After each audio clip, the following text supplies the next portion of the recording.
Welcome to the show, everyone. On today's show, we have return guest Jacob Gerhardt, and we are talking about the book A Tree Grows in Brooklyn. Wow, Tree Grows in Brooklyn. Welcome, Jake.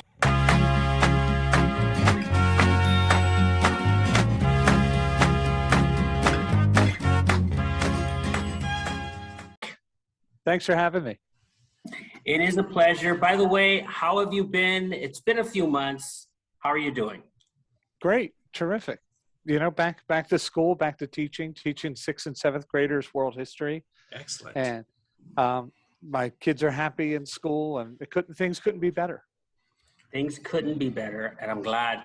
I'm glad things are still going so well for you, even though there's been a little shift in teaching, at least in my world. But for you picked up where you left off, huh? Yeah, 6th grade, it's all new, right? So they were in 5th grade last year, and in one classroom, one teacher all the time. And in 6th grade, boom, they're in middle school. So it's a brand new world for them. And the teaching revolves around that as well. You find out what the kids can do and what they can't, and then take it from there. Very good, very good.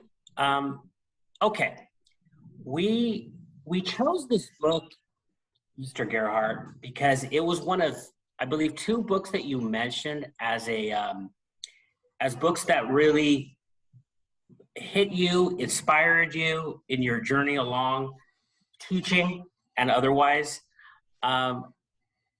Before we get into the actual guts of the book, I want to read something to you and I want to get your reaction.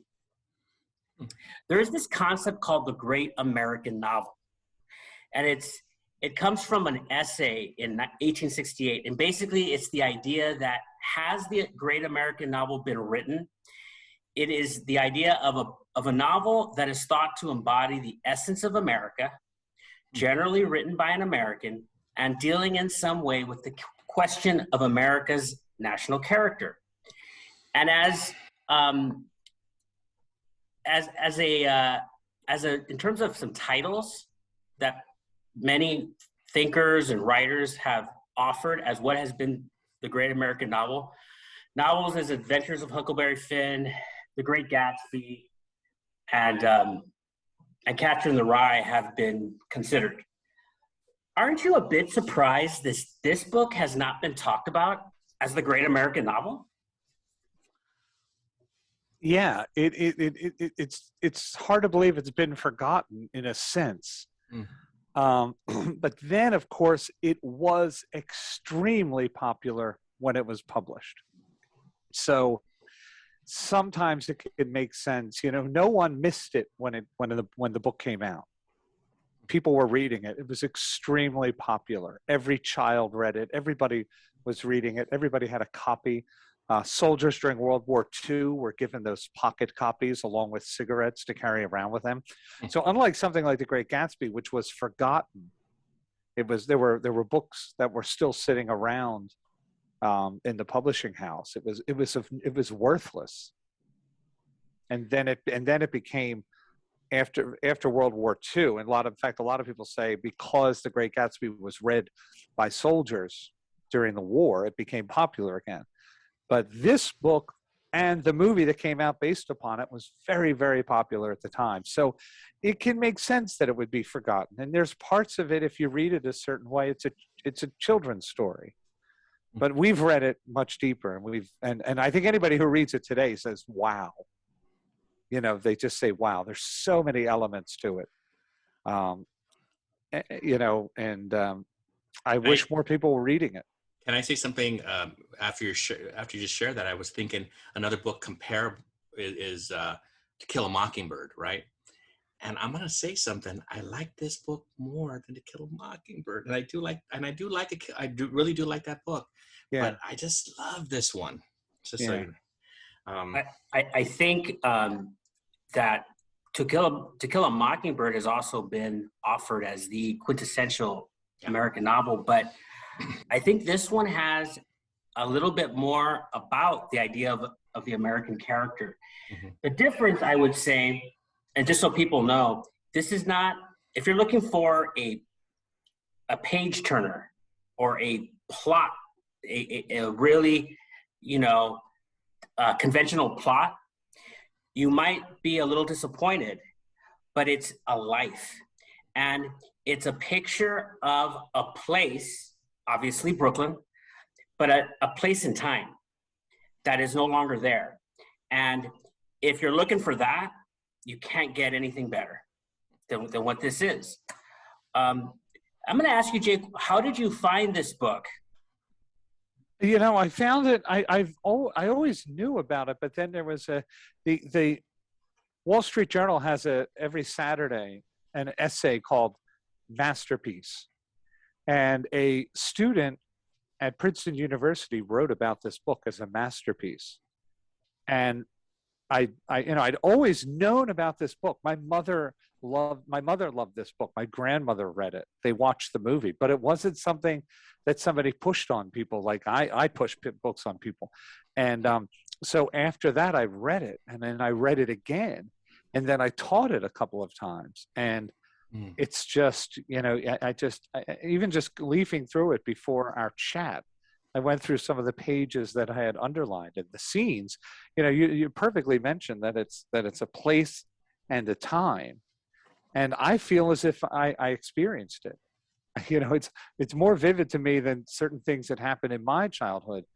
But Anna Quindlen, in my essay in my book, she writes a foreword, and she said, "This book is that rare and enduring thing, a book in which no matter what our backgrounds, we recognize ourselves." And it's a human story. Yeah. There are things, there are wants and needs, there's yearnings and pinings and heartache and love that we all experience. Everybody has it. It's a human quality. And so I think that's what's so appealing to me, and certainly has been in the past. Sure. Absolutely. Now I could just sort of, because you mentioned earlier, we could just pick any part of the book. It's an unfair question because this book is big. This book is a commitment. And by the way, I love those kind of books. Bring It On, Bleak House, Our Mutual Friend, this book.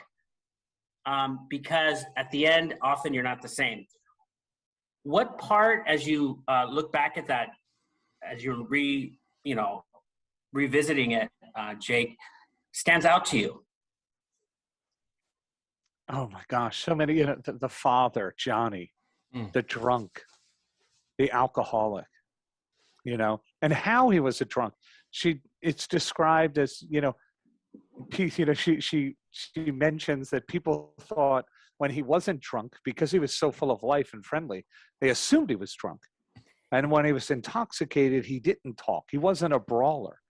He was contemplative. He was contemplative. He was quiet. He was thinking when he was intoxicated. That sticks out at me. That just is a memory. And then when she graduates the 8th grade, and she's in the school. Is it okay if I talk about that? Oh, yeah. So anybody who hasn't Absolutely. read the book, read this, and you will be moved by it. She's graduating the 8th grade. She goes to her classroom that night. Oh, yes. And there is a note on her desk. And this is the main character, Francie Nolan, the This young is girl. Francie. Yes. And Francie's graduating the 8th grade. And that was a big deal, graduating the 8th grade, going to school. Her parents didn't go that far. I think 6th grader parents, yeah. And so it says here, and she says, and she looks at it, and she doesn't know what it is. There's a couple of flowers. There are flowers on her desk. And these are very, very poor people. Very poor people. And then it's written, but her own name was on the card. Her name. The card said, "For Francie on graduation day, love, Papa." Papa. And I cried when I read that with students. And I told them, I said, I'm crying. That's how sad this is. But what's interesting is there's also these parts of these children growing up. So down further in the page, the girl is so distraught. She's so overcome by emotion that her father is dead. And her aunt says he's dead, but he paid for this before he died. He knew he was going to die at something like 33 years of age, never saw a doctor, probably died of pneumonia or flu. And yes, then he did. Pneumonia and acute alcoholism. Yeah. And the aunt takes her to the bathroom and she says, "Cry loud and hard," she ordered, "and hurry up. Your mother will be wondering what's keeping us." So you cry, you get it out of your system, and then you're on to the next stage in your life. Yeah. And that's a remarkable, that's a different time. I mean, that's just amazing to think. Well, doesn't that go with the title of the book, A Tree Grows in Brooklyn, regarding things are tough, things are nothing grows in the city of Brooklyn. I mean, this little tree is going to grow and amongst all this difficult situation. And Francie, is growing up in a tough situation. And just to get out, I mean, it just kind of the theme of the book of her in poverty, right? Yeah. Can I read that part that you just brought up about the tree? Because I mean, it's obviously, like you said, it's part of the title. But this is one of my two favorite parts of the book, and it's in I think the second page or something like that. But you took a walk on a Sunday afternoon and came to a nice neighborhood, very refined. You saw a small one of these trees through the iron gate leading to someone's yard, and you knew that soon that section of Brooklyn would get to be a tenement district. The tree knew it came there first. Afterwards, poor foreigners seeped in, and the quiet old brownstone houses were hacked up into flats. Feather beds were pushed out on the windowsills to air, and the tree of heaven flourished. That was the kind of tree it was. It liked poor people. Beautiful. It's beautifully written. I think that when I read that, one of the questions I was going to ask you two later, but because I just brought this up, it was going to be the question of how you would teach this book. But I think one of the ways I would be teaching metaphor, and that's a great passage for it, of a city that welcomed everybody. And yet it isn't easy. It's very uncomfortable at times, but it will grow if you stick with it. It's gonna flourish. It's a very powerful metaphor. I mean, yeah. I think because go ahead. I'm sorry. You go. No, you go, Jake. Jacob. Because later on, when she's going to college, she finishes enough high school to take a course, a free class in college, the City College of New York at Brooklyn. She's just amazed by it. She's almost physically sick in her excitement. She has to get off of the L on her way back to work from class because she just is astounded by it. Me, Francie, my parents didn't go past the 6th grade, and I'm in a college class. She's taking chemistry and reading Shakespeare, not just at the house, but with people to discuss it. So it's and it's a story of millions of Americans, from that time. And the family came with nothing, and the parents were the ones who in a generation there could be a doctor, but the parents would have been all of in New York, the seamstresses, the people working at sewing. In a factory, working in factories, coal miners. And so you're right, Ruben. It's that tree symbolizes everything. And Jake, you were going to mention, Jacob Bagler, you were going to say? I want to kind of go with what you just said, Jake, regarding just the possibility of education being such a door to this being to America, to what America is.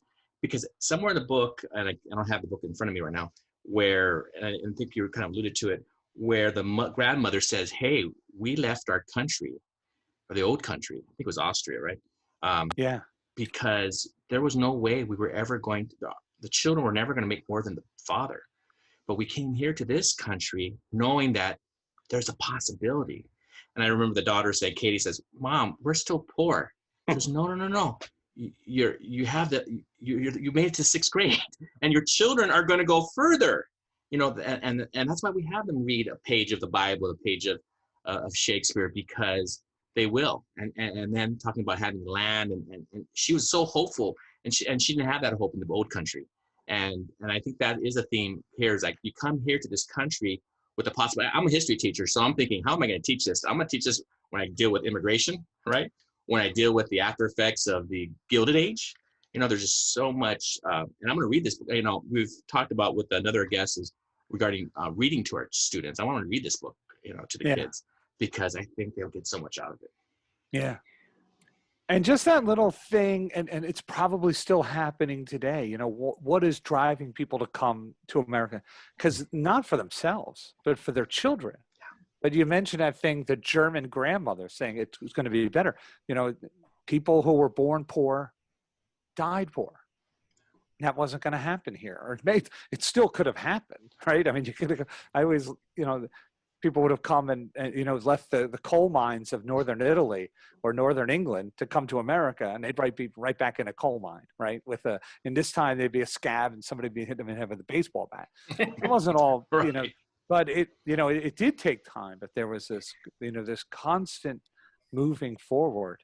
And obviously it's still happening today, right? Why is somebody coming to the United States today? Where they are, it is not, they don't feel it's fair. They don't feel they're getting a fair shake. Something is wrong. We can go into that another time, but I actually do think also there are European lessons in these stories, right? I always think of something like Fiddler on the Roof, which is entirely in Russia. I don't think the United States has never mentioned, but it's the most American musical that I can think of, because all of those people, when the Tsar tried to kill them all, and the troops, they all came to America. That's the story. Yeah. Whatever it was with the land in Ireland, and the English owning it and the Irish not, that brought them to America. And this is, they are, it's interesting because things get dominated by the Irish story. Yeah. But this is a child who is German and Irish. Yeah. Right? But it's always the Irish. It's always the Irish, which is, that's an interesting idea as well. Yeah, and going back to the idea of the American novel, the great American novel, embodying the American character. When I read The Catcher in the Rye, which people often point to as, could this be? It's good, but to me, it's good when I was 13. But this to me has a lot more to say. And we just mentioned the mother. Both of you were talking about the mother. She is tough. She embodies the principle of a hardworking person who keeps bringing back the idea of where are you going, my children. At one point, the son says, "I'm done with school. I'm going to go to work. I'm going to stay at work. I don't want to go to high school. And the girl was saying, I don't want to work anymore. I want to go back to school." And she contradicts both of them. She tells the boy, "You're going back to school." She tells the girl, "You're delaying school." And it was for the betterment of the family, but she wanted both to eventually go back to school. They were just so poor. They needed money for a season for that. And she did not back down. And I think that really was telling about the courage of a parent in the light of children who look like they're hating the mother. She didn't back down. Yeah, Katie's tremendous. I mean, she's on her hands and knees scrubbing floors her entire life to put something on the table, and not always something. They're very early on. There's the term, the memory of meat. When she goes to buy a bone, a soup bone. That was a great line. The memory of meat. And there's no meat on it. Oh, and geez. Going to the Jewish deli and buying the day-old rye bread. And her mother telling her, do this when you go to the store, do that. And that's just amazing. The coffee all day, the little things that they had. There was so little, and it's just extraordinary. I mean, how about when the child molester is Oh. in the building and she shoots him, and then the police give her a ham. They thank her Yeah. for shooting the guy. So you've Helping done them good. Here's a ham. That's a, you know, but what a strong, powerful woman. Quiet. You know, that's what's interesting. There's nothing rah-rah at this time, or even I think in American culture. It was just, you just quietly continued to do what you did. You grinded.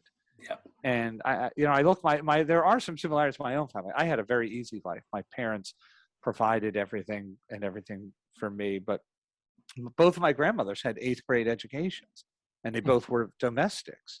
And when my dad was 17, he dropped out of high school to make money to give to his mom, because they lived in a house with a boarder. You know, they had nothing. And you know, my dad would tell stories about his childhood, and he didn't have any sense. When my dad would tell us stories about when he was a kid, my sisters would always cry. And my dad would always say, it's not sad. I had a fun, because my dad said everybody was in that boat. Nobody had much in the 1940s and even in the 1950s. You know, everybody just had, there was food, but there was no savings. If my dad's dad died when he was 8, that changed everything. But his mother just continued to work and provide. And Jake, don't you think though, like our children, they didn't have, like you're talking about your parents or your grandparents, and they really did all that for your generation and maybe your children, and that's a positive thing because they were looking for the future. However, sometimes I think, speed back to the future where we're at now, the young people don't see that. They kind of, I don't want to say they rest on their laurels, but they there's something about struggling. There's something about, like, this family played the game of, hey, we're in the North Pole and we're going to try to see how long we survive without food, because they were starving. They weren't eating at all. And so my children have never had that. And neither did I, but it was a little tougher for me. And my father was tougher and my mother. But there's something about building character. And sometimes I wish, I don't want that on my children, but I feel like they do miss something, you know? Yeah, I totally agree. But I don't want to pass away and then have my children go through that. But that'll teach them. I mean, you know, it's true. We get, things are better than ever. And you know, today in 2021, I always tell people, like, this is the best it's ever been. Like, what are you talking about? Things are bad, you know? So it's so good that we look for things to complain about. Yeah. And these people manufacture things. Yeah. And you know, they think that for a second, one of these people would complain, besides just at a time when they were together. It just wasn't happening. You know, it was just a different time. And these are the people that made, you know, this country that was, you know, the envy of the world for quite some time. I mean, it wasn't the blue blood. I mean, it was a combination of many things, but really hard work. I want to, and I appreciate that. That is definitely part of the fabric of this book, how these people worked. And, but I do want to point out something from the book, like pretty much not quite in the middle of it. I want to read some of it to you, and I want either of you to react. Here it is. School days were eagerly anticipated by Francie. And she goes on to talk about the school supplies and how excited she was going back to school, the erasers, the new pencils, little tin pencil sharpeners. And then the sentence, before school, there had to be vaccination. That was the law, how it was dreaded. When the health authorities tried to explain to the poor and illiterate that vaccination was a giving of the harmless form of smallpox to work up immunity against the deadly form, the parents didn't believe it. All they got out of the explanation was that germs would be put into a healthy child's body. Some foreign-born parents refused to permit their children to be vaccinated. They were not allowed to enter school. Then the law got after them for keeping the children out of school. A free country, they asked, you should live so long. I don't read that to be controversial. I just, part of why I read it is to say, wow, things don't change in a way. We have been there before and we've survived. But it was an interesting passage in A Tree Grows in Brooklyn. And by the way, time frame for those of you who know, this is right before World War I. So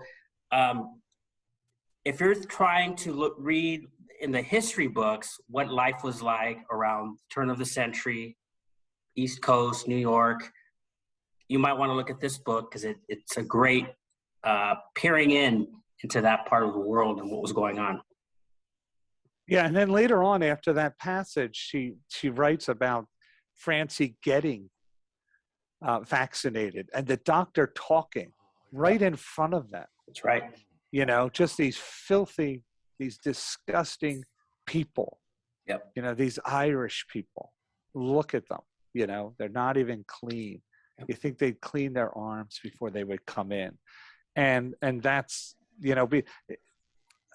beside the fact that that's so fascinating to read. Only the ignorant wouldn't get vaccinated, because when I first read this, it was pre-COVID. So the only people who weren't getting vaccinated were the rich. Yeah. West LA and Seattle and places like that weren't vaccinating their children. And now, of course, it's all kinds of people, and that's this whole other thing. But it's interesting, not history. I think it was Edna Vincent Millay who said something like, history doesn't repeat itself. It's the same damn thing over and over again. And so there isn't much difference, except for the fact that today we don't have these outbreaks of diseases because fortunately there's so many things that we know, and also things are a lot cleaner. But there were outbreaks all the time in American cities for quite some time. And TB and all that, yeah. Yeah. And that's a really good one. But that doctor just talking about them like they're animals. Yeah, and she put them in there. She was articulate. She had become well read, and she put them in their place. Yeah. Yeah, she says after she gets her shot. Well, the doctor says he was talking more quietly now as the nurse. He was asking the nurse. He was talking more quietly now, asking the nurse how that kind of people could survive.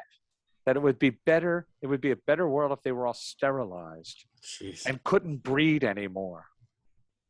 Did he mean he wanted her to die? That's what Francie thinks. Mm. And then she gets the shot and she says to him, my brother is next. His arm is just as dirty as mine, so don't be surprised. And you don't have to tell him. You told me. Wow. Francie's voice went ragged with the sob. You don't have to tell him. Besides, it won't do no good. He's a boy. And he don't care if he's dirty. And the doctor doesn't even care. He's just vaccinating all of these children. But this idea, it goes back to the things with, early, one of the notes about early, family planning was to have poor people have less babies. That's what it was. And it was about having certain people have less babies. Sure. And so that's still around. Everything in the book is still around as something that we can, discuss morally, we discuss as a culture, as a democracy. Right. None of these things have changed, no. Because it's human. Only the players. I was fascinated to see the discussion. Somebody telling Francie, I really hate Irish people. I hate the Russians. I hate the Germans. I hate the Jews. But I really have something against the Irish. And you see these, there's this idea of white people as if it's just this one thing. But no, that there was these real pockets of people, these immigrants, who didn't act like, oh, those are my people because they're white, But there was real, Yeah, I mean, it was a different time. There was just not the terminology that we use today, right? I mean, right. every 10 years, the United States does a census. They change what people are. The United States could do it. People could do whatever they want. They could say this person's that, this person's that. But in those days, there were no white people. There were everybody in an American census was, and actually that's another thing that's come full circle, right? I mean, you read the LA Times, there are no human beings anymore. There's some, there isn't a nurse. There's a Filipino nurse. There isn't a gardener. There's a black gardener. It's a very, very strange I was born in 1970. So it's a weird thing for me to see that type of terminology coming back, but it is there. And it was then. I mean, they were Irish, even with the German background, they were Irish. How about the part where the Sicilian girl is pregnant and the aunt is going to take the baby, and she wants to give the pregnant mother German and Irish food so the baby doesn't end up being Italian. And it's a little bit humorous, but it wasn't far off from reality of like, I don't want an Italian kid. Yeah. I don't want my child marrying an Italian or a Sicilian. So that comes back, that girl getting pregnant comes back later on, of how they knew she was pregnant. And so it was a rough time. I mean, there's some things happening.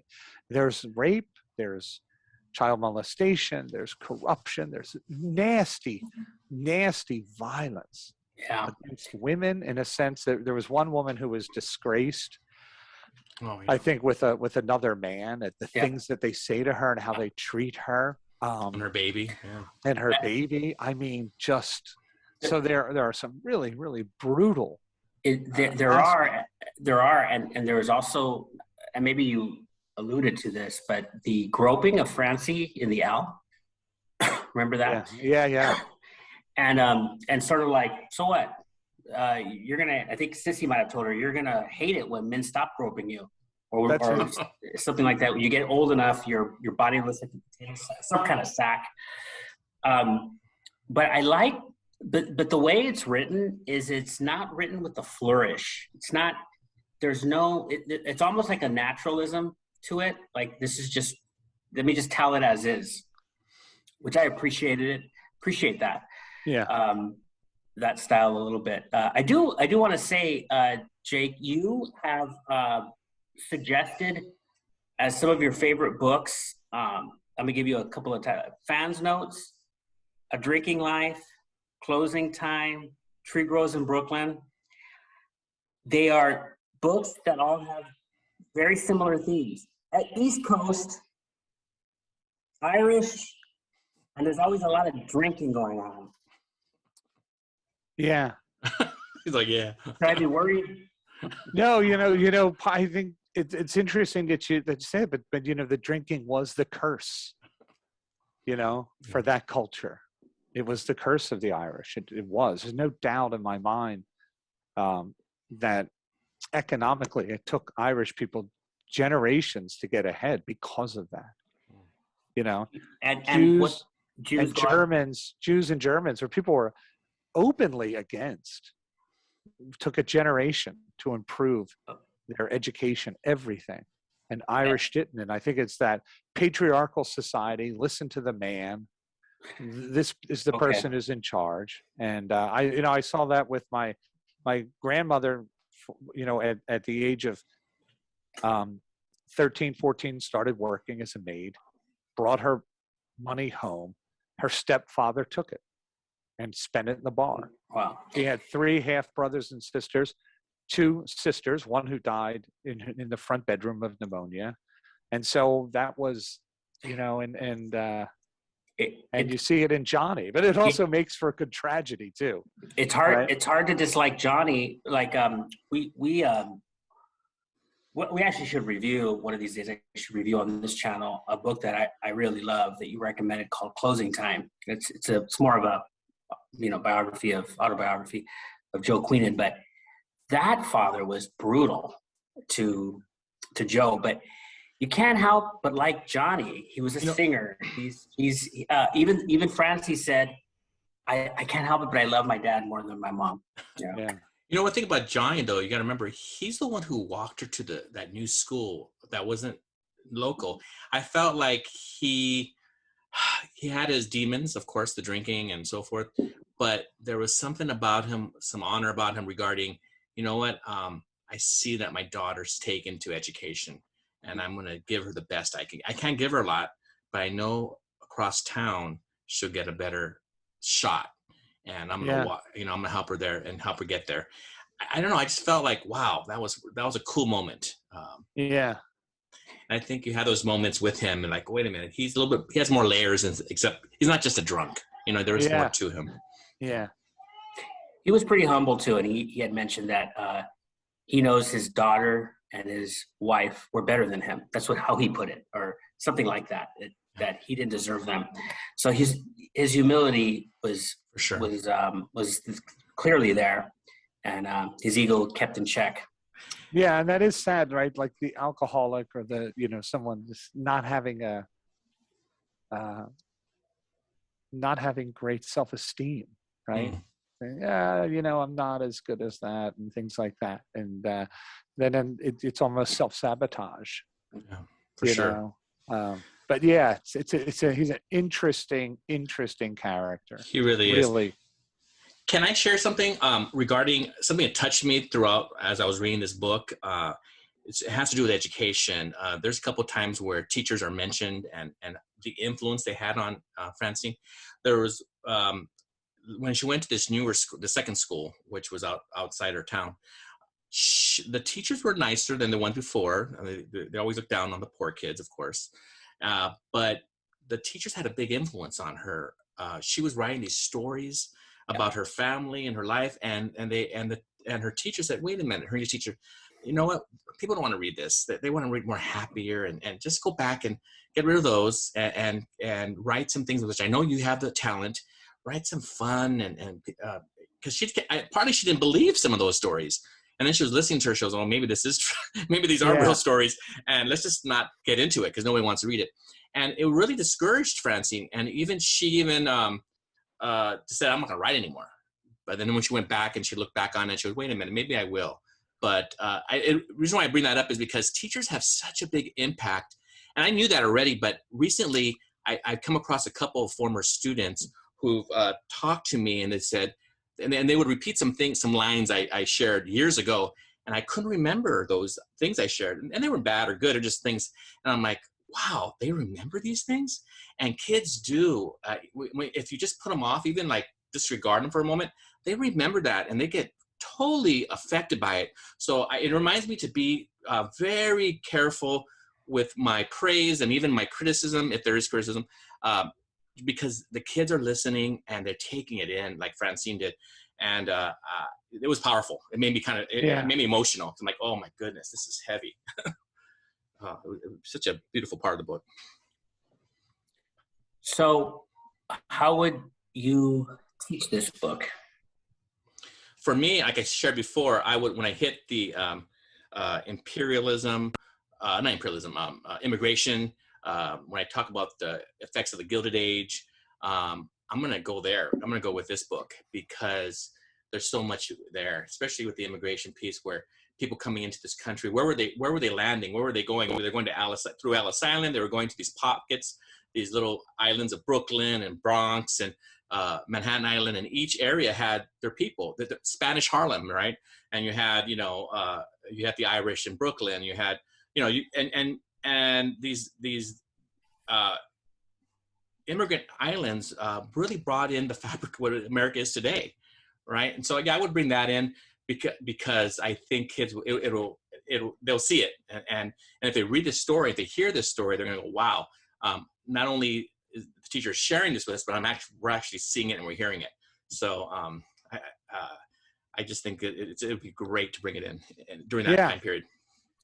Yeah, and if it's a time machine, it takes you right back to this, people living one on top of each other. Like also the tenement thing, right? Like splitting up big houses into a place for 3 people, the constant change and movement of people and of factories and work. And, I always think, oh my gosh, like all of the immigrants that would come, and then suddenly there'd be someone else coming along willing to work for less, or taking, fighting for your job, what is the value of your job? What can you do? But these, it's just remarkable how I feel as if I picture all of it. And of course, I grew up in the East Coast, so I'm much more familiar of the row homes and, those streets that you can barely drive a car down, neighborhoods without trees, like literally stepping out on a stoop and then you're on the sidewalk and then the street.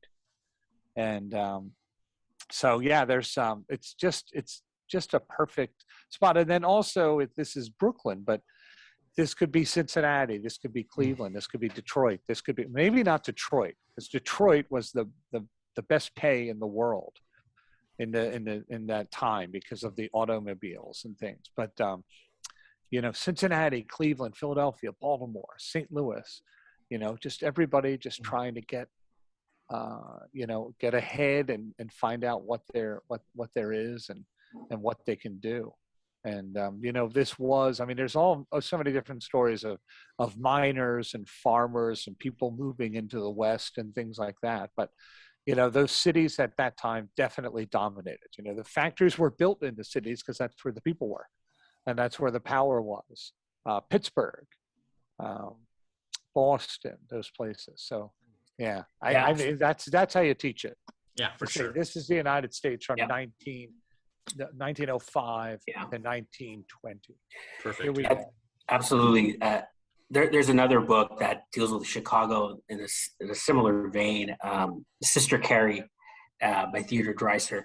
And people forget this is the Thomas Edison era, really, in the sense that motion picture was coming around. A lot of the inventions, and you mentioned the automobile. It really is a historical document, even as well as being a novel. Anything else you want to add, either of you, before we close it out about the novel, besides the fact that people should read it?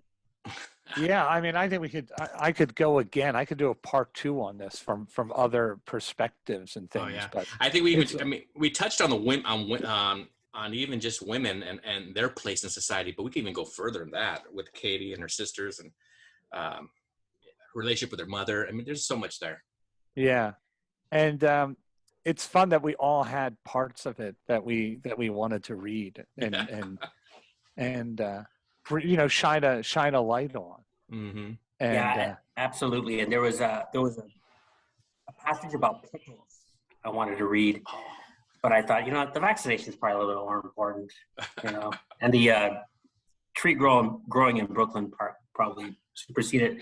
But there was some really nice kind of, and the meat that you mentioned, the meat part, just the images and the kind of the relationship between, a lot of it was Jewish, and them, the Irish and the Germans, and a lot there to unpack. But this has been a great conversation.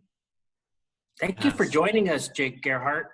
Yeah, one other thing. Please. One other thing, just about Katie. Yes. Where McGarity, the policeman, is sweet on her. He knows her. He wants to help her. He says, Mrs. Nolan, he said, fumbling with his brown derby, could I come up here once in a while to talk? She shook her head slowly. Just to talk, he repeated pleadingly. No, Mr. McGarity, she said as gently as he could. He sighed and went away. And that's that idea that she had Johnny's gone, and now her life is going to be never going out on a date, never trying to find happiness with another man, but just, I'm going to clean floors, I'm going to scrub toilets, I'm going to clean staircases, all for my children. And that's pretty remarkable. And that's beginning to end. It's all like that. Oh man, I love that piece. That was great. You mentioned the police officer. I also thought of Sissy and her rendezvous with the police officer, because she's another character that a great character. So fun. Yeah. Thank you, everybody. Thank you for joining us, Jacob Gerhardt and Jacob Aguilar. Thank you. We really appreciate it. Thank you for telling us about A Tree Grows in Brooklyn. Man, I've seen the movie before, but then I started watching it again after the book, and I just was a little disappointed because I'm like, it's just so much more than the movie. Oh, the movie's good, but man, the book is, of course, the book's is so much more to it. Very good. Thank you, Jake. And goodbye, everybody. See you next time. Bye-bye.